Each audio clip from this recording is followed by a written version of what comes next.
तारीख थी 28 दिसंबर 2022। सुबह के लगभग 6 बज रहे थे। तभी पश्चिम बंगाल के हावड़ा जिले के एक अस्पताल में एक व्यक्ति रोता हुआ भागते हुए आता है और कहता है कि रास्ते में 3 लोगों ने मेरे साथ मारपीट की है और मेरी पत्नी को गोली मार दी है। गोली लगने की बात सुनते ही अस्पताल में हड़कंप मच जाता है और डॉक्टर भागते हुए कार तक आते हैं। गोली बिल्कुल कान में सटाकर मारी गई थी। जांच के तुरंत बाद गाड़ी में पड़ी महिला को मृत घोषित कर दिया जाता है। पता करने पर पता चलता है कि मरने वाली महिला कोई आम महिला नहीं बल्कि झारखंड की एक जानी मानी डांसर और एक्ट्रेस है। वैसे तो इनका असल नाम रिया कुमारी था, मगर एंटरटेनमेंट इंडस्ट्री में ये ईशा आलिया नाम से मशहूर थी। क्योंकि मामला काफी हाई प्रोफाइल लग रहा था, इसलिए पश्चिम बंगाल पुलिस तुरंत हरकत में आती है और जांच पड़ताल शुरू हो जाती है। शुरुआती जांच में ही पुलिस को कुछ ऐसे क्लूज मिलते हैं जिससे केस का पूरा रुख ही बदल जाता है। और फिर जैसे जैसे जांच आगे बढ़ती है, कई हिला देने वाले खुलासे होते हैं। पुलिस वालों को पहले जो कहानी सुनाई गई थी, हकीकत उससे बिल्कुल अलग और खौफनाक थी। तो आखिर रिया कुमारी उर्फ ईशा आलिया की मौत की वजह क्या थी? उनकी हत्या किसने की थी और इस केस में अब तक क्या कुछ हुआ है? जानने के लिए इस वीडियो में आखिर तक बने रहिए। यकीन मानिए, कातिल और कत्ल की वजह के बारे में जानकर आप शॉक्ड रह जाएंगे। जांच में इस कत्ल का इंश्योरेंस कनेक्शन भी सामने आता है। वो कैसे, जानेंगे आगे। आपको अंदाजा हो गया होगा कि हम रिया कुमारी उर्फ ईशा आलिया की बात कर रहे हैं। वही ईशा आलिया जो कुछ महीने पहले तक कई स्थानीय भाषाओं की एंटरटेनमेंट इंडस्ट्री की जानी मानी चेहरा हुआ करती थी। यूट्यूब की दुनिया में इनके लाखों चाहने वाले थे और आज भी हैं। रिया का जन्म एक मिडिल क्लास फैमिली में हुआ था, मगर इनके सपने काफी बड़े थे। पढ़ाई के साथ साथ बचपन से ही इन्हें एक्टिंग का शौक था और इसी शौक को पूरा करने के लिए ये मौके की तलाश में लग जाती हैं। बहुत जल्द इन्हें मौका भी मिल जाता है। बहुत कम उम्र में ही ये म्यूजिक एल्बम में काम करना शुरू कर देती हैं। देखते ही देखते लोग इन्हें काफी पसंद करने लगते हैं और फिर ये झारखंड के अलावा दूसरे राज्यों के भी स्थानीय भाषा की म्यूजिक एल्बम में काम करने लगती हैं। उन्होंने अपना करियर रिया कुमारी के तौर पर शुरू किया था, मगर देखते ही देखते ये ईशा आलिया के तौर पर पहचाने जाने लगती हैं। जैसे जैसे रिया कुमारी की लोकप्रियता बढ़ती है, उन इंडस्ट्रीज में काम करने वाले बड़े डायरेक्टर और प्रोड्यूसर भी रिया को अपनी एल्बम में लेने लगते हैं और बदले में इन्हें काफी अच्छा पैसा भी मिलने लगता है। काम के सिलसिले में ही एक दिन रिया की मुलाकात प्रकाश कुमार नाम के एक व्यक्ति से होती है। बातचीत के बाद पता चलता है कि प्रकाश कुमार झारखंड फिल्म इंडस्ट्री का एक जाना माना फिल्म और म्यूजिक एल्बम प्रोड्यूसर है। काम के सिलसिले में प्रकाश कुमार एक दिन रिया को मिलने के लिए बुलाता है। बातचीत के बाद रिया प्रकाश कुमार के म्यूजिक एल्बम में काम करने के लिए राजी हो जाती है। इसी काम के दौरान दोनों की मुलाकात रोज रोज होने लगती है और फिर देखते ही देखते यही रोज रोज की मुलाकात प्यार में बदल जाती है। कुछ समय बाद रिया कुमारी प्रकाश से शादी भी कर लेती हैं। रिया ने काफी सपने संजोकर प्रकाश को अपना हमसफर चुना था, मगर शादी के बाद नई जिंदगी की शुरुआत में ही रिया को पता चलता है कि उसके साथ बहुत बड़ा धोखा हुआ है। दरअसल प्रकाश पहले से शादीशुदा था और उसके 3 बच्चे भी थे, मगर वो रिया से इस बात को छुपाए रखता है और धोखे से रिया को अपनी दूसरी पत्नी बना लेता है। कमाल की बात तो ये थी कि इसने अपनी पहली पत्नी को तलाक भी नहीं दिया था। शुरू में इस बात को लेकर रिया और प्रकाश में काफी झगड़ा होता है और रिश्ते बिगड़ जाते हैं, मगर एक समय बाद दोनों का रिश्ता सामान्य होता है। रिया को लेकर प्रकाश झारखंड को छोड़कर कोलकाता में रहने लगता है। यहीं रहते हुए रिया बतौर डांसर अपने करियर को आगे बढ़ाती है और एक के बाद एक कई रीजनल लैंग्वेज की म्यूजिक एल्बम में काम करती रहती है। यूट्यूब की दुनिया में भी इन्हें काफी लोकप्रियता हासिल होती है। रिया का प्रोफेशनल करियर भी काफी अच्छा चल रहा था और पर्सनल लाइफ में भी चीजें कुछ हद तक सुधर चुकी थी। अब रिया एक बच्चे की माँ भी बन चुकी थी। रिया ने एक बेटी को जन्म दिया था। इन दोनों की जिंदगी कुल मिलाकर ठीक ठाक चल रही थी, मगर 2022 के अंत में सब कुछ बदल जाता है। हमेशा की तरह नए साल के कुछ दिन पहले रिया अपने पति के साथ काम के सिलसिले में झारखंड आती हैं और फिर 28 दिसंबर 2022 को झारखंड से वापस कोलकाता जाने लगती हैं। रिया और प्रकाश कोलकाता अपने घर पर पहुंच पाते उससे पहले एक हिला देने वाला दावा करते हुए प्रकाश कुमार भागते हुए हावड़ा जिले के ही एक अस्पताल पहुंचता है। प्रकाश के दावे के मुताबिक वो हावड़ा के बगनान क्षेत्र के NH-16 के करीब सुबह सुबह कुछ जरूरी काम से गाड़ी से उतरा ही था कि तभी वहां पर 3 नकाबपोश लोग आते हैं और वो प्रकाश के साथ मारपीट कर उसका सामान लूटने की कोशिश करने लगते हैं। ये सब कुछ होता देख गाड़ी में बैठी रिया अपनी 3 साल की बेटी को गाड़ी में ही छोड़कर गाड़ी से नीचे उतरती है और प्रकाश की मदद करने के लिए आ जाती है। प्रकाश के बयान के मुताबिक वो तीनों गुंडे लूटपाट करने की कोशिश करते हैं और उसे बुरी तरीके से मारते हैं। ये सब देखकर रिया बीच बचाव करने आती है। जब रिया बदमाश को रोकने की कोशिश कर रही थी तभी एक बदमाश अपनी बंदूक निकालता है और रिया को गोली मार देता है। प्रकाश के मुताबिक उसके साथ ये लूटपाट की घटना सुबह के लगभग 5:30 से 6 बजे के बीच हुई थी। बकौल प्रकाश, रिया को गोली गाड़ी के बाहर मारी गई थी, इसलिए गोली मारते ही जब गुंडे भाग जाते हैं तो वो रिया को गाड़ी में डालता है और अस्पताल की तलाश में लग जाता है। थोड़ी दूर आगे जाने के बाद उसे कुछ लोग दिखाई देते हैं। इनसे वो पूछता है कि क्या आसपास कोई अस्पताल है। जवाब में वहां मौजूद लोग प्रकाश को एक स्थानीय अस्पताल के बारे में बताते हैं। प्रकाश भागते हुए अपनी पत्नी को लेकर वहां जाता है और सारी बातें सुनाता है। प्रकाश की बातें सुनते ही डॉक्टर की टीम कार तक आती है और जांच करते ही कंफर्म कर देती है कि रिया कुमारी की मौत हो चुकी है। रिया की मौत की बात सुनते ही प्रकाश पागलों जैसी हरकत करने लगता है और चीखना चिल्लाना शुरू कर देता है।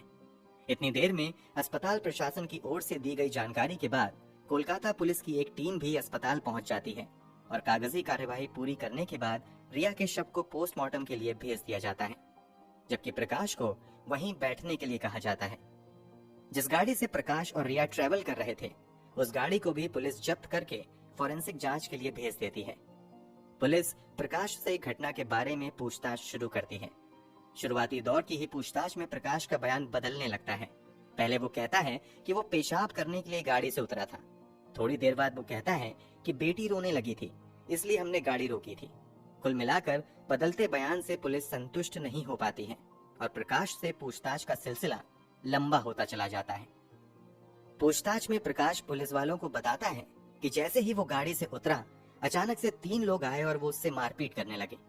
जब वो तीनों प्रकाश को मार रहे थे तो बीच बचाव करने रिया आती है।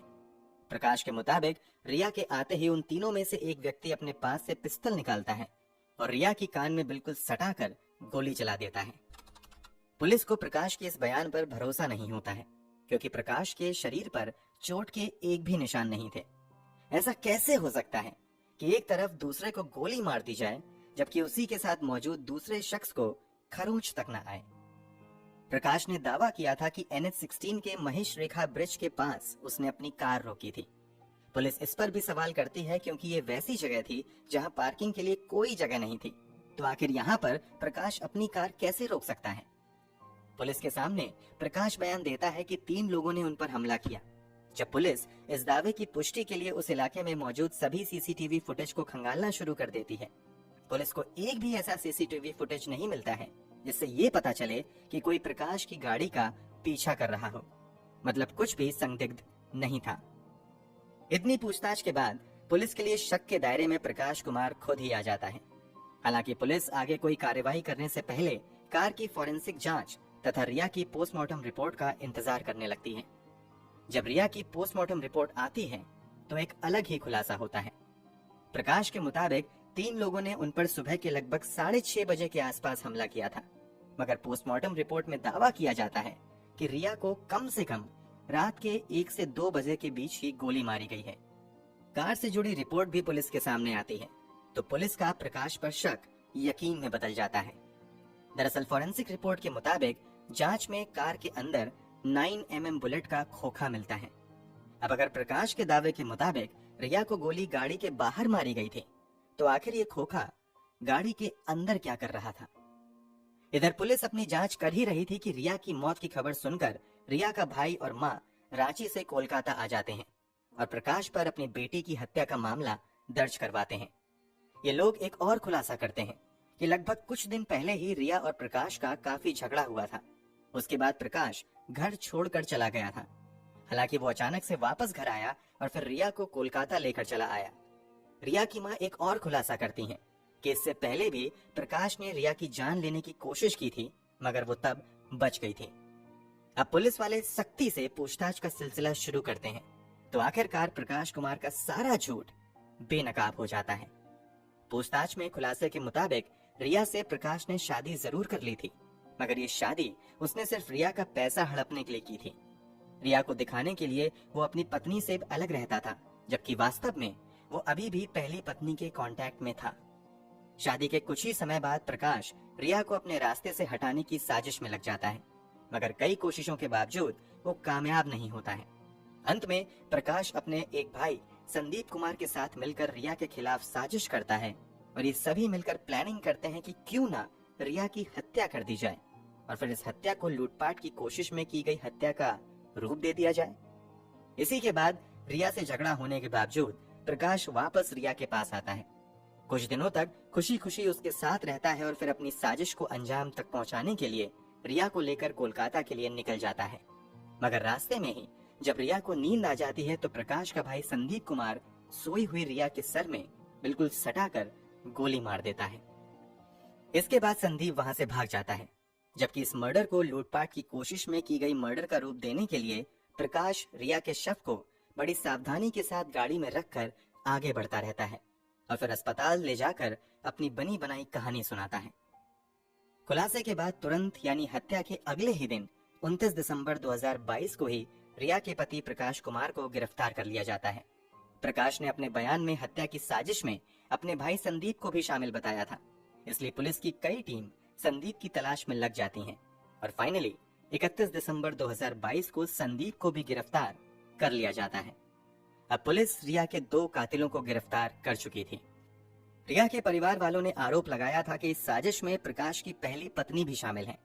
पुलिस की जांच में एक और व्यक्ति का नाम आता है जिसने प्रकाश और संदीप को बंदूक उपलब्ध करवाई थी और उस व्यक्ति का नाम भी संदीप ही था। अब पुलिस इस दूसरे संदीप की तलाश में लग जाती है, मगर कई हफ्तों के बीत जाने के बाद भी संदीप का कहीं अता पता नहीं चलता है। हालांकि कोलकाता पुलिस हिम्मत नहीं हारती है और दिन रात की मेहनत के बाद बिहार की राजधानी पटना के पास के एक गांव से गुप्त सूचना के आधार पर 2023 के फरवरी महीने में संदीप को गिरफ्तार कर लिया जाता है। पुलिस को इस दर्दनाक हत्याकांड में शामिल तीनों अपराधियों का पता चल चुका था, मगर पुलिस अभी भी इस हत्या के वास्तविक कारणों का पता नहीं लगा पाई थी। पहले तो दावा किया गया था कि प्रकाश बस रिया से पीछा छुड़ाना चाहता था, इसलिए उसने ये हत्या करवाई, मगर आगे की जांच में खुलासा होता है कि वास्तव में प्रकाश लाखों के कर्ज में डूबा हुआ था। उसका पिछला कुछ फिल्मी प्रोजेक्ट फ्लॉप हो गया था, इस कारण वो कर्ज चुका नहीं पा रहा था। इसी के बाद वो तय करता है कि अगर रिया की एक्सीडेंटल डेथ हो जाए तो रिया का जो लाखों रुपए का इंश्योरेंस है वो पैसा उसे मिल जाएगा। इन पैसों के बल पर वो अपना कर्जा भी चुका सकता है और फिर ऐश मौज की जिंदगी भी काट सकता है। प्रकाश अपना ये प्लान अपने भाई से डिस्कस करता है और इसी के बाद ये लोग तय करते हैं कि रिया को खत्म कर दिया जाएगा और फाइनली साजिश के तहत 28 दिसंबर 2022 को रिया की हत्या कर दी जाती है। जब रिया की हत्या की गई थी उस समय कार में रिया की एक 3 साल की बेटी भी मौजूद थी। जब रिया को गोली मारी गई थी तब ये बच्ची भी सो रही थी, इसलिए ये पुलिस को बहुत कुछ नहीं बता पाती है। ऊपर से माँ के मरने से ये इतने ज्यादा गहरे सदमे में चली जाती है कि ठीक ढंग से कुछ भी नहीं बता पाती है। फिलहाल इस केस की मौजूदा स्थिति की बात करें तो ये तीनों आरोपी जेल की हवा खा रहे हैं। ये पूरा मामला अभी कोर्ट में है, जहां पूरी सुनवाई के बाद सजा का ऐलान होना बाकी है। वैसे तो ये अदालत तय करेगी कि रिया के कातिलों को क्या सजा दी जाए, मगर आपके अनुसार इन आरोपियों का अगर गुनाह साबित हो जाता है तो इसे क्या सजा मिलनी चाहिए, कमेंट बॉक्स में जरूर बताएं। अगर आपने अब तक इस चैनल को सब्सक्राइब नहीं किया है तो जल्दी से चैनल को सब्सक्राइब कर लीजिए, साथ ही बेल आइकन दबाकर नोटिफिकेशन भी जरूर ऑन कर लीजिए। क्राइम की दुनिया से जुड़ी ऐसी ही दिल दहला देने वाली सच्ची कहानियों के लिए हमारे साथ जुड़े रहें। धन्यवाद।